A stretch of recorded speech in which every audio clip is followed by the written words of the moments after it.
Sun Business, les dirigeants et les entrepreneurs du territoire ont la parole. Clément Lessort. Bonjour à toutes et à tous, je suis ravi de vous retrouver pour ce nouveau numéro de Sun Business.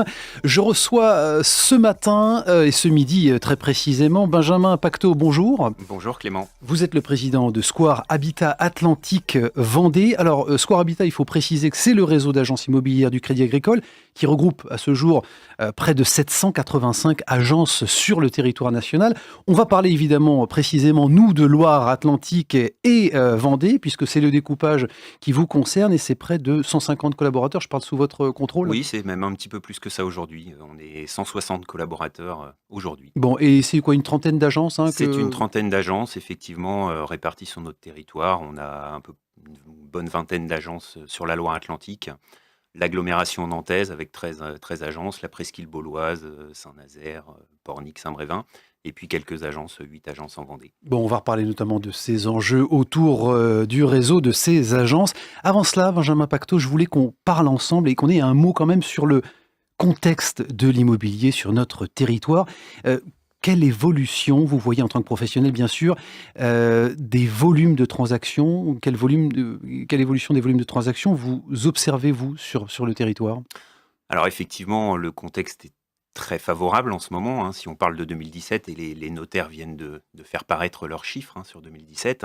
Donc d'abord, le marché national se porte très bien, et ça se confirme, et c'est même accentué sur notre territoire, puisque juste pour donner 2 chiffres, c'est plus 20% de volume de vente dans l'ancien.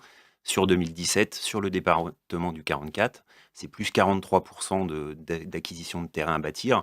Donc on voit là un fort dynamisme sur notre secteur géographique. Benjamin Pacteau, est-ce que ce sont les taux bancaires attractifs et la création de dispositifs fiscaux qui sont réellement les raisons et la contribution justement qui contribuent à dynamiser le marché de l'immobilier? Bien sûr, ça en fait partie, mais je dirais qu'il y a plusieurs facteurs à ce dynamisme. Les incitations fiscales, vous l'avez dit, les taux de prêt qui sont très attractifs en ce moment et qui le restent d'ailleurs. Maintenant, il y a d'autres facteurs liés à notre territoire. D'abord, on a la chance de travailler sur un territoire très très dynamique, avec l'agglomération nantaise et puis un secteur côtier attractif, avec un bassin d'emploi, une qualité de vie qui est reconnue aujourd'hui. Et puis, le dernier point peut-être, qui peut être plus abstrait, c'est la confiance des ménages. Alors, les éléments que vous indiquiez contribuent à ce que les ménages aient confiance, mais pour acheter de l'immobilier, c'est sur 10 ans, sur 15 ans, sur 20 ans, que ce soit pour sa résidence principale, pour investir ou pour acheter une résidence secondaire, il faut avoir confiance en l'avenir. Et le marché immobilier est extrêmement sensible à la confiance des ménages. Et donc, on voit depuis quelques mois que cette confiance est au rendez-vous, puisqu'on voit les volumes augmenter, notamment les investisseurs.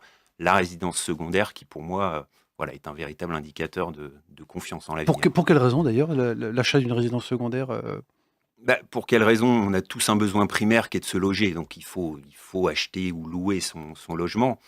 Ça, c'est vraiment un besoin, c'est une nécessité. Quand on achète une résidence secondaire, c'est un achat plaisir, c'est quelque chose où on peut vivre sans, on peut louer 2 ou 3 semaines, c'est pour ses vacances l'été.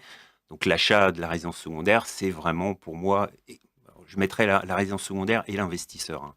Quand on investit aussi dans l'immobilier, c'est qu'on croit en l'avenir.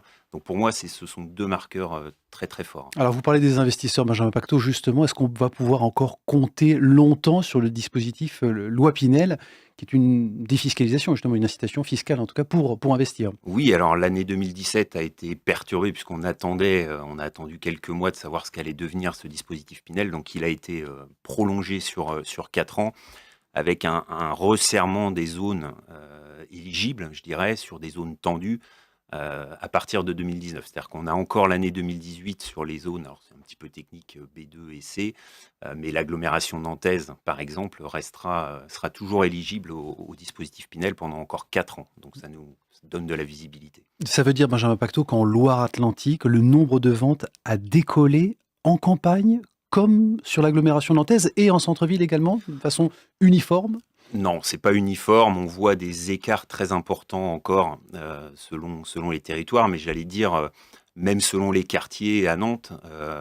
Globalement, puisqu'on a plus 43% par exemple sur les terrains à bâtir, par nature, les terrains à bâtir, c'est pas le centre-ville de Nantes, ni la première couronne probablement. Donc ça veut dire que sur les territoires où nous trouvons chez Square Habitat, on voit une croissance du marché à peu près partout. Des investisseurs qui sont encouragés, des primo-accédants qui peuvent encore bénéficier du fameux PTZ, le prêt Oui. à taux zéro. Augmentation et attractivité du territoire, vous en parliez, augmentation de la demande. Est-ce que ça veut dire augmentation des prix automatiquement, Benjamin Pacto? Oui, c'est une, c'est une bonne remarque. Effectivement, on a senti une petite tension sur les prix, notamment en agglomération nantaise. Depuis l'été 2017, particulièrement, c'est la loi de l'offre et la demande. C'est aussi simple que ça. Et on note effectivement nous avons moins de biens à vendre aujourd'hui sur le marché. Toujours autant d'acquéreurs, donc une légère. Alors là encore, les notaires ont donné quelques chiffres, c'est plus 5% sur 12 mois sur la Loire-Atlantique. C'est plus près de 6% sur l'agglomération nantaise.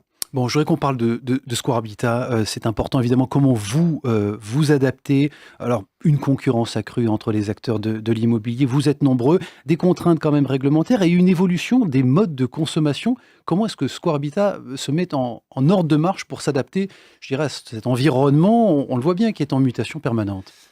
Mais par le professionnalisme et l'engagement de nos collaborateurs, d'abord, ça c'est voilà, nous croit beaucoup à l'humain et en nos collaborateurs. C'est vrai qu'on voit aujourd'hui beaucoup d'innovations, les nouvelles technologies, la numérisation qui arrive aussi dans nos métiers comme dans beaucoup d'autres métiers.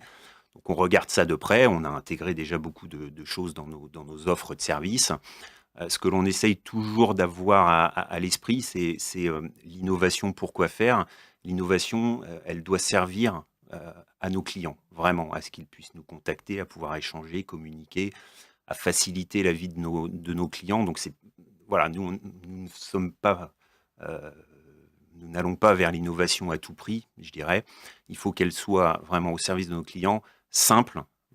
Il faut aussi l'intégrer, la conduite du changement dans l'entreprise, c'est important. Voilà, donc il y a plein de choses que l'on regarde. On pourrait bientôt signer des contrats électroniquement dans nos agences.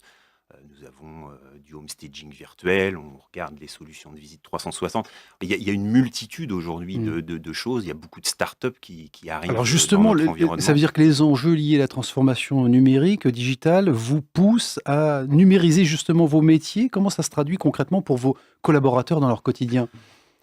Alors concrètement, je vous donne un exemple. Dans quelques semaines, les candidats à la location, par exemple, pourront sur une plateforme déposer l'ensemble de leurs pièces, les pièces qu'il faut pour déposer un dossier à la location. Voilà, il y a encore jusqu'à aujourd'hui, il faut soit ils doivent les numériser, nous les envoyer par mail ou passer à l'agence. Voilà, donc c'est une adaptation, ça change nos métiers. Aussi, effectivement, dans nos agences. Maintenant, ça ne change pas le cœur de nos métiers qui est voilà, d'apporter de la valeur ajoutée, du service aux clients, de rapprocher des vendeurs, des acheteurs, de trouver des candidats locataires pour nos propriétaires bailleurs. Donc le cœur de notre métier, il est vraiment basé sur nos collaborateurs, sur voilà, encore une fois, leur engagement et leur Et sur professionnalisme. la relation client, Benjamin Pacto, parce que vous aimez quand même à rappeler, et je crois que vous l'écrivez même en corporate, mais l'achat d'un bien ne se résume pas à un moteur de recherche. Donc c'est quand même la proximité et la relation, d'où l'importance du réseau et du maillage des agences sur le territoire. Oui, la proximité, c'est d'ailleurs une de nos valeurs chez Square Habitat. Elle est affichée, la proximité.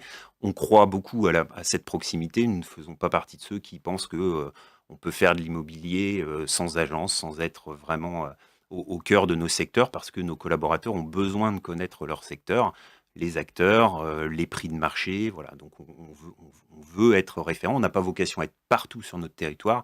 Par contre, nous avons vraiment l'ambition d'être des référents vraiment de nos secteurs géographiques. Bon, je voudrais qu'on termine quand même avec un mot sur le recrutement. Est-ce que vous cherchez des talents en ce moment et sur quel profil? Oui, Pour celles et ceux qui nous écoutent, toujours oui, évidemment. Ça m'intéresse effectivement. On a recruté une trentaine de contrats à durée indéterminée en 2017, principalement sur des métiers de négociateurs immobiliers qu'on appelle conseiller immobilier transaction chez nous, mais aussi sur les métiers de gestion locative par exemple, où on a des ambitions et on est en fort développement en ce moment. Donc une trentaine de CDI et on recrute toute l'année. Donc voilà, n'hésitez pas. Ça, c'est un bon indicateur, Benjamin Pacto, de la santé économique de Square Habitat. Quels sont en termes d'ambition, la vision à 3 ans, ou en tout cas les attentes en termes de volume d'augmentation, volume de votre chiffre d'affaires? On a l'ambition de se développer sur l'ensemble de nos métiers. Notre stratégie va vers notamment les métiers d'administration de biens, de gestion locative notamment. D'apporter cette prestation à nos propriétaires bailleurs. L'ambition globale, c'est vraiment d'être au rendez-vous de la satisfaction de nos clients, avant tout. En termes de chiffre d'affaires, ça veut dire combien? En termes de chiffre d'affaires, on a un plan de développement autour de 15-20% sur les 3 prochaines années. Bon, c'est tout ce qu'on vous souhaite. Merci en tout cas d'être Merci, venu Clément. dans nos studios. Benjamin Pacto, président de Square Habitat. J'en profite très rapidement pour vous annoncer que la semaine prochaine, je recevrai Anne Brochard, elle est fondatrice et dirigeante de l'Étincelle RH. C'est un cabinet de conseil en recrutement, intégration et management. Et elle nous parlera notamment d'un dispositif de recrutement innovant, humain et solidaire. Je vous donne rendez-vous pour en parler mardi prochain à 12h30. Excellente semaine.